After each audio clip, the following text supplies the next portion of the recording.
nkwaniriza nnyo mukapinkana kolwaleero muweerezaawo munnakyalo kwa Luseruga Matovu Afrika yonna gy'obadde olwaleero era weebale byonna byokoze nyakulisaayo banaffe ab'Emityana ab'ekibuga tubadde n'omulimu omunene ogw'okuwaayo omusaayi buli asobodde okubeera mu kuwaayo omusaayi okoze bulungi mukyala Ndenabo Esther meya waffe twebaza okukola enteekateeka ne mukyala Nabakooba woman MP wa district tukwebaza byonna tubikola kubanga ku lwokuna lwa wiiki eno tugenda kukuza olunaku lw'abakyala emikolo gyonna gigenda kubeera busuubizi ku kisaawe awo kibaiteesa PTC bwe tugenda okubeera okwo ku kisaawe ez'okumakya paka kawungeezi era pulezidenti ye mugenyi omukulu omuli okumpi bamugambe tumwebaza byatukola byonna ne tusaba ayogere ku kigambo ky'enguudo z'Emityana mu ttawe ekyo nakyo nkimaze wiiki yennyini eno enkulu era ewaffe Emityana fe abasomera Emityana secondary okutya nsonyi okuzira kitiibwa tugenda kubeera namukozi ku saa 4 olw'omukaaga no ngenda kusoma omwezi 10 mbasaba mubeere mwenna abasomerayo abawasayo n'abafumbirwayo tuli ku ssomero annual general meeting lukiiko twamiruka olw'abasomerayo olwa buli mwaka ssaawa 3 ng'otuuse nyange emikolo gitandika kawungezi kajjo enkuba yatonye nyingi neweza twamalidde ebyemisana nenkwata ku ssimu yange nekujjako message yasoose ng'eyogera ku nkyukakyuka mu bakulembeze baffe ab'ebitongole ebyokwerinda mu ddakiika 3 zokka nga message zonna n'ebiwandiikiddwa ku Facebook ne ku mikutu gyonna gy'olowooza nga byonna biri ku kintu kimu Kayihura asuuliddwa omukulu okwosamudde ebigere ne kifuuka omuliro n'okutuuka olunaku olwaleero tutwebuuza kiri kimu kyokka enkyukakyuka zibeerawo namba emu lwaki eno etunuliddwa nnyo okusinga endala zonna ngamba enkyukakyuka bugumu lwakirize mu bantu okusinga bwe libadde libeerawo ye abaffe enkyukakyuka eno ekoleddwa mu byokwerinda bitongole byokwerinda erina kyegenda okugatta ku mbeera yaffe etandise okwononeka ey'ebyokwerinda mu ggwanga omuntu mukama anaddamu okwebaka ku tulo nga bannaffe batukulembera bwe bagamba nga bajja ndi musanyufu nnyo okukyaza minisita bamuyita wakisiikirize ekigambo ekyo kyannema okuyingiza mutima ekisiikirize naye nga tukiyita minisita shadow minister akwatibwako ensonga z'omunda mu ggwanga mu gavumenti erinze ndowooza nkyogedde bulungi awo opposition government werituukira oba wenaatuukira singa etuuka lwaleero minisita waayo ow'ensonga z'omunda mu ggwanga ezikwatibwako ebyokwerinda ebimu nala ebya poliisi sebo nkwaniriza nnyo ekitiibwa muwanga Kivumbi abaami n'abazaana ba Ssaabasajja ne bannayuganda bonna abatulaba obudde buno nange mbaaniriza nnyo emikisa gya Katonda gyonna gyoyere nammwe weewa twagala okwaniriza ennyo bwe mbadde mwaniriza wano ne muyita omukakaalukanya w'ebyobufuzi naye ate bwagambye nti tatakitegeera bw'atyo nange ne mulaba nga si mukakaalukanya w'ebyobufuzi naye wa byabufuzi omukakkamu omu ku ba memba ba parliament abatatula mu parliament abatula ebweru waayo abali mu kiiko olukulu ennyo olw'eggwanga luyitibwa National Executive Committee NEC olw'ekibiina kya NRM maama Aisha Kabanda we bali kujja nesiimye okubeera ku mpewo za televisioni yaffe nsanyusa naawe okusinkana mukwano gwange kati nyaniriza nnyo Freddy David Egesa alina bingi sijja byogerako naye ekyenjawulo ennyo kyentegeera nti y'omu ku basajja abalina ebitongole ebyenjawulo ebikola ku kunoonyereza investigation oba investigative company mu ggwanga lino Egesa nsanyusa okulaba abaami n'abakyala abatula abatuuliza musibye mutya nno nze Freddy David Egesa mbega eyekozesa weka oba mbega wekanzu naye era nga mbega wekanzu eno yakulira mu kitongole kya poliisi okutuka yatuuka lwakya dda yatandika ekitongole kino mu 1994 n'olwekyo wali mu poliisi up to 1994 nkwaniriza nnyo mu programu ya leero nindirira Stanley Ndawula muwandiisi w'amawulire naye agawandiika mu layini eno ebyokunoonyereza naddala ebyobuzi bw'emisango n'ekyo naye mulinda okujja otwegattako mu programu eno olwaleero kansooke ne minisita yennyini omukulu muwanga Kivumbi gwe message yakutuuseeko abalala kwabadde kutya abalala kwabadde kwewuunya gwe kyekyakujjidde mutima anze nno ndi musajja mukkiriza mu isiraamu isiraamu bwensoma tulina ekigambo kitutera okukozesa inna lillahi wa inna ilaihi rajiun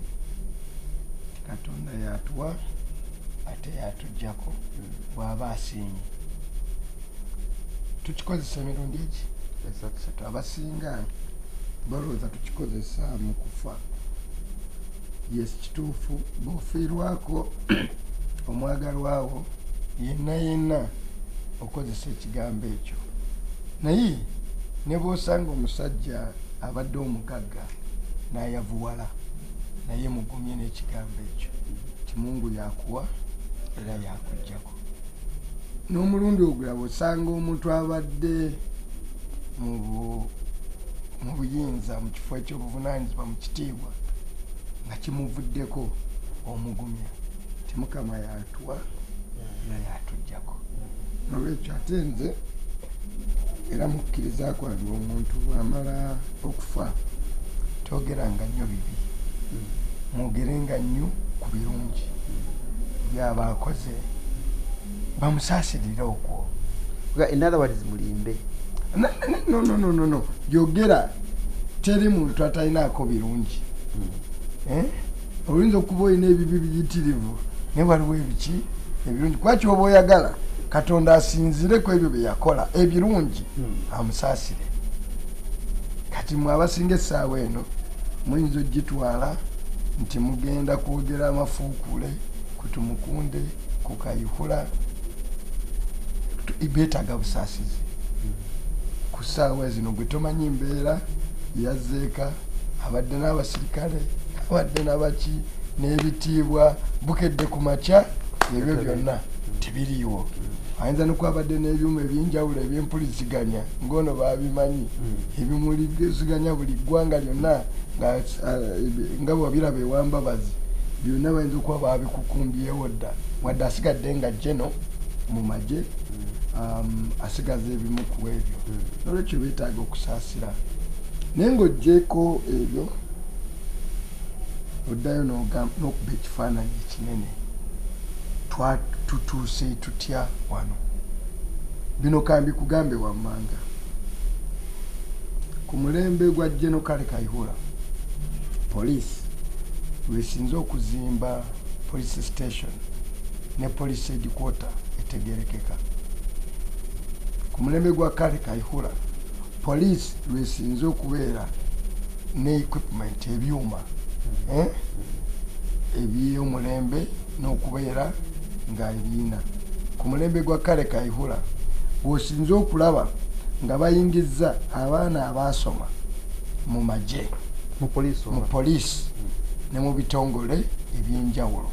era bagraduate ndowooza gwe mulimu gwe tusinza ne tutuuka tutya nti ate ku mulembe gwe gwe gumu omuntu yemu ng'ebyo byonna abikoze kwe tulabye ate ng'erinnya lya poliisi lisaabaana ebitoomi weebuuza ekifaananyi ekinene mbeera ki ereese omuntu oyo okukola ebyo wammanga bino wammanga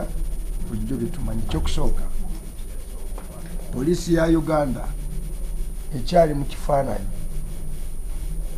ekyokuba nti Kayihura Katumba Wamala noono kati gwe bataddeyo sabiiti bagezaako okugifaananya amagye era ndowooza n'ebyambalo ono byeyayambalanga byakyuka kati bw'osanga ow'amagye n'ow'amadoyidoyi wa poliisi oyinza okutendewalerwa ani mujaasi n'emmundu bakwata zirwasa mayinja balumba mulabe kitegeeza ki nti poliisi mu myaka gino yafuukira ddala okugezaako okugijja mu pulezidenti kyayogera mu 96 nti yalimu abantu ababi ayagala agiteekemu bakada nefuuka kada force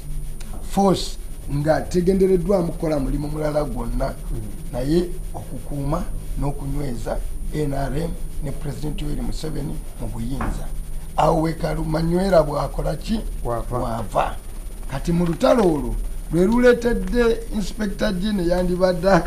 awerekebwa n'okwagalibwa okungi okubanja avuddeyo ng'asaabanya ebito mu lutalo lwe lumu lwalabira poliisi kyatandika ku General Katumba Wamala olita kulimba naliwo e Kampala wano ebivubuka ne bifuluma mu ku CPS n'embooko ne bijja bisisinkana abantu awo ku street z'e Kampala awo ne bakuba omuggo naye nga bawerekebbwako poliisi gye bayita Kiboko Squad ng'ewerekebbwako poliisi okutandika olwo poliisi netandika okweyambisa abavubuka naddala bwe twagenda nnyo mu walk to work bano bakitatta bakifeesi okubanga bagiyambako nga bakola emirimu gyayo kati ekyo nekigenda mu maaso kati omulimu omulala ogwaddirira kwe kuvuddemu okusika omugwa naddala nga poliisi naddala inspector general ng'akola ebyobufuzi bino ebyaffe bantu bangi abapoose n'abatwale wa President Yoweri Museveni nga basala eddiiro n'ayogera nabo n'abatwala ogwo abadde akola mu mulimu gw'abannabyabufuzi oguwedde emirimu kati ekyo bw'okijjako n'ogenda wansi ekitongole kya poliisi wamu ne kooti wamu n'abalamuzi ne baprosecutor mu kulya enguzi mo nti eri wansi ku magombolola justice is bought obwenkanya bugulwa kiviirako nti bakrimino bangi bagenda ne bamala okukwatibwa babaawo ne sente ze balina basobola okugula nga baguze okuva ku prosecutor ne bagula omulamuzi ne bagula CID yakoze fayiro ne bateebwa ono akimanyi Aisha ewaffe eyo mu kyalo batta omwana wa bodaboda abamuse ne babakwata naye ng'omu gwe bakutte maama we ayina edduuka ddene nnyo ewantu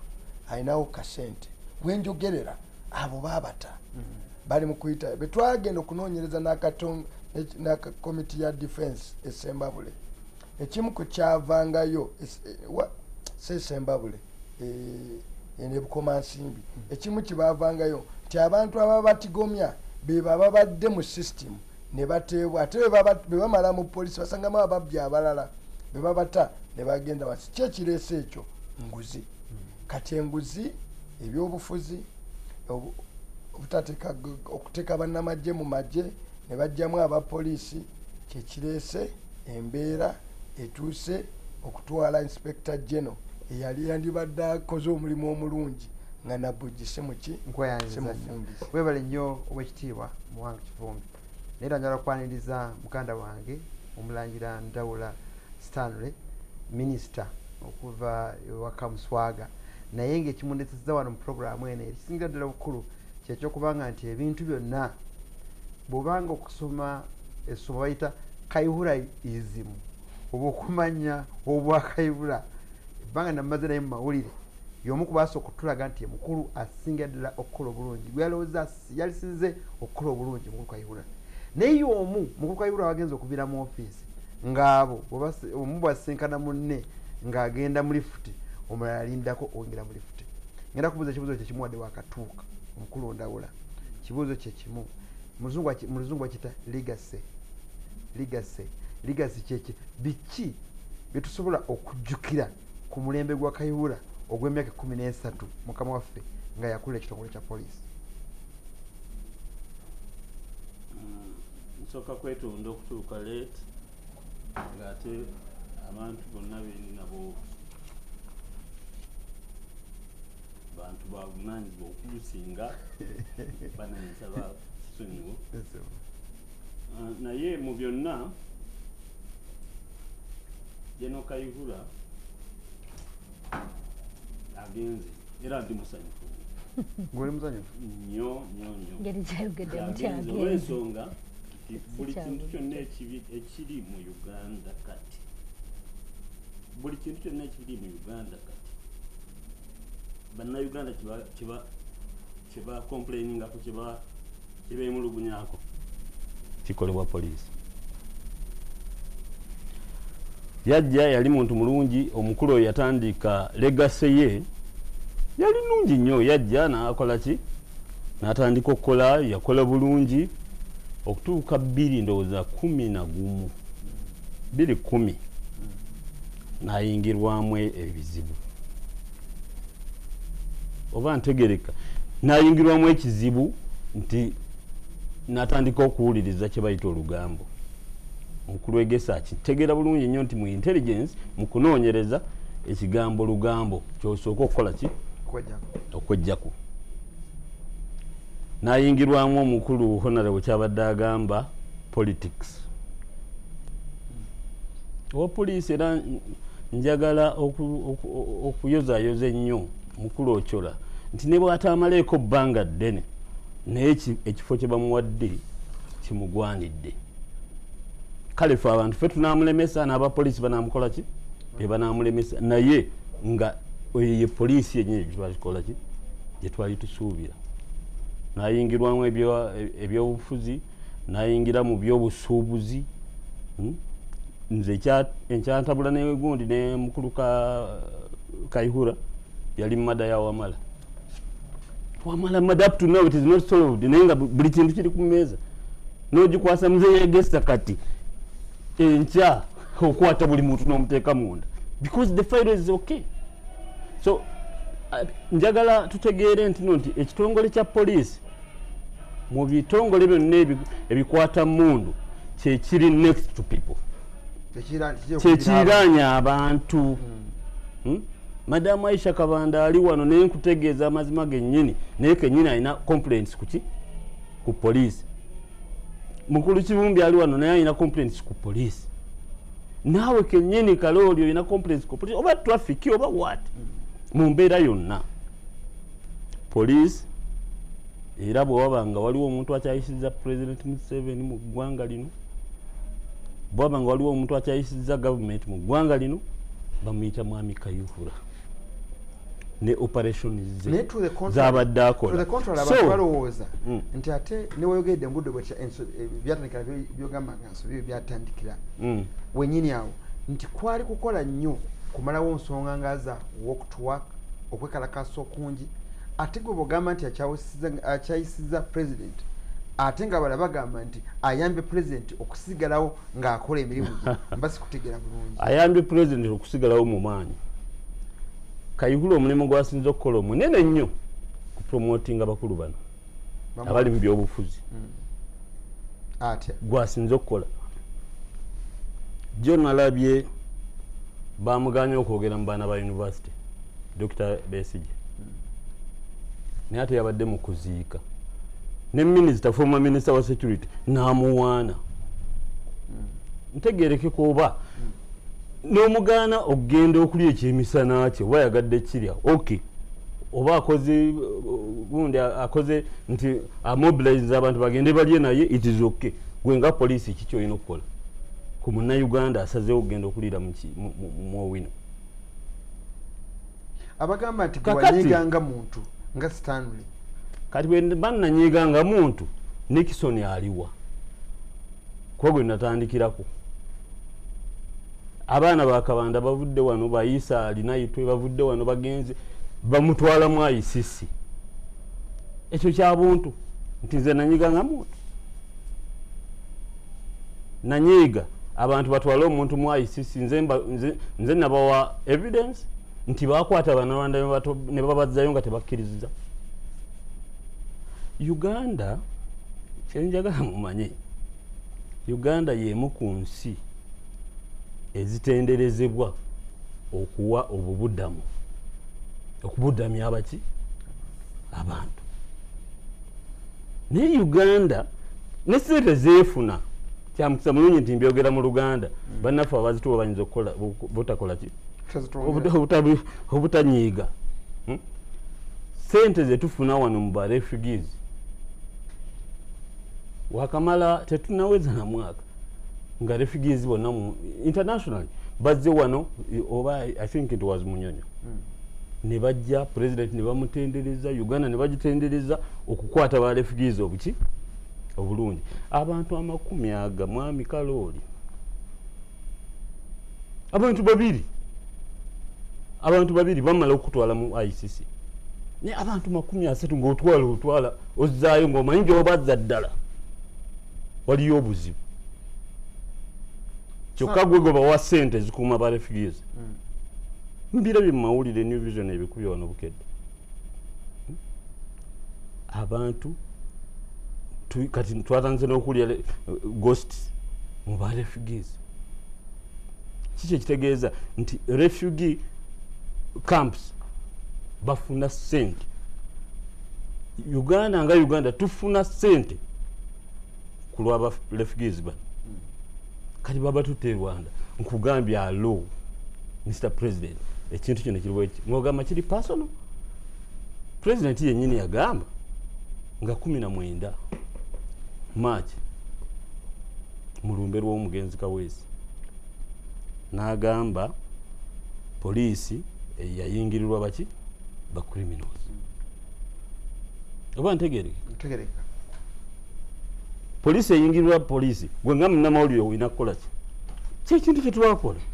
to interpret president kiki yabadde akola ki?